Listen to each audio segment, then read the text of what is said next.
You ever been in a conversation where, the words sound perfectly fine, but something in your gut just feels off?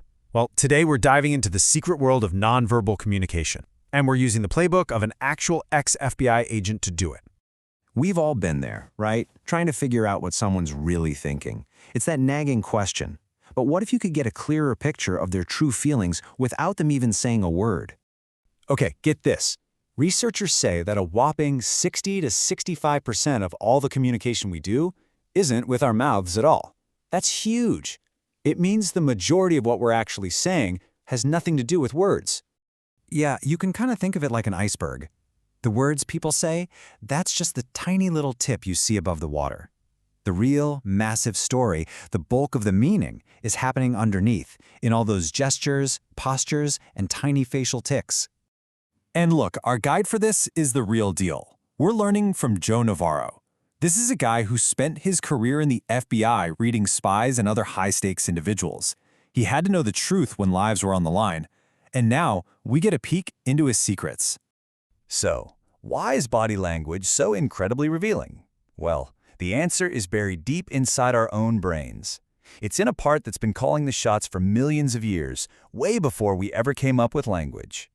Let me introduce you to the limbic system. Just think of it as your honest brain. While your smart, thinking brain, your neocortex, is busy crafting the perfect sentence, your limbic brain is just reacting.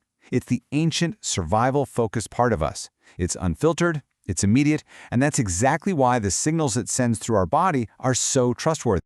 And those old-school survival instincts, they still run the show today. When our limbic brain senses any kind of threat, and it doesn't matter if it's a saber-toothed tiger or just a really tough question from your boss, it instantly defaults to one of three responses. First, it might freeze you in place, like a deer in headlights. If that doesn't work, it looks for an escape route. That's the flight response. And if there's no way out, it prepares to fight.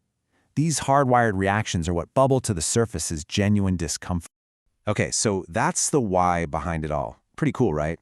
But now let's get to the how. How do we actually do this? Navarro gives us some super clear, actionable rules. Think of these as the commandments for becoming a better observer of people. Now, this first one is absolutely non-negotiable. You have to know what's normal for a person before you can spot anything unusual. We call this their baseline. So if your friend is always fidgety, their fidgeting is just noise. But if your super calm and collected coworker suddenly starts bouncing their leg like crazy, bingo, that's a deviation. That's a signal worth paying attention to. And here's another huge one. Never, ever trust a single gesture. Someone crossing their arms might just be cold, But what if they cross their arms and turn their body away from you and purse their lips? Now we're talking. That's what Navarro calls a cluster. It's the pattern, the combination of signals that gives you the real, reliable picture. Navarro makes this even simpler by boiling it all down to just two basic states, comfort and discomfort. That's it. Are they showing signs of being relaxed, open, maybe a genuine smile? That's comfort. Or are they doing little things to soothe themselves, like touching their neck or rubbing their leg? Or are they creating distance? That's discomfort. Honestly, this simple little binary might be the most powerful tool you have. All right, now for one of the biggest secrets in the whole playbook. We spend almost all of our time looking at people's faces, but the truest signals are often hiding in plain sight, in the one place we're all trained to completely ignore. This insight from Navarro is just a game changer. So why are the feet and legs so honest? Well, think about it. From the time we're little kids, we're taught to control our facial expressions, to smile when we're not happy, to look interested when we're bored. But whoever tells you what to do with your feet? Nobody. They're basically running on pure, unfiltered instinct from that honest limbic brain. Right? We're all obsessed with what's happening up here, in the face. But faces can be total masters of disguise. The feet and legs, though, they are terrible liars. They react to how we truly feel, instantly and honestly. So what do you look for down there? Well, there's happy feet. When someone's feet are wiggling or bouncing, it's a huge tell that they're excited or happy. Pay attention to direction. We literally point our feet toward what we like or where we want to go. And on the flip side, if someone suddenly crosses their legs tightly or uses one to block the other, that can be a really strong sign that they're feeling defensive or uncomfortable.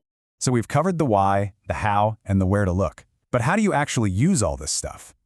Well, the goal isn't to become some kind of human lie detector. It's about developing a much more useful and, frankly, much cooler social superpower. At the end of the day, this isn't about calling people out or catching them in a lie. It's about empathy. It's about connection. When you can see that someone is uncomfortable, you can change your approach to make them feel safer. When you see genuine signs of comfort, you know that you're building real trust. It's a tool that can make every single one of your relationships stronger. So, next time you're talking with someone, just try it. Look past the words for a second. Pay attention to the honest signals their body is sending out. Because once you learn to speak this silent language, you'll realize that everybody, everywhere, has a story to tell. The only question is, are you listening?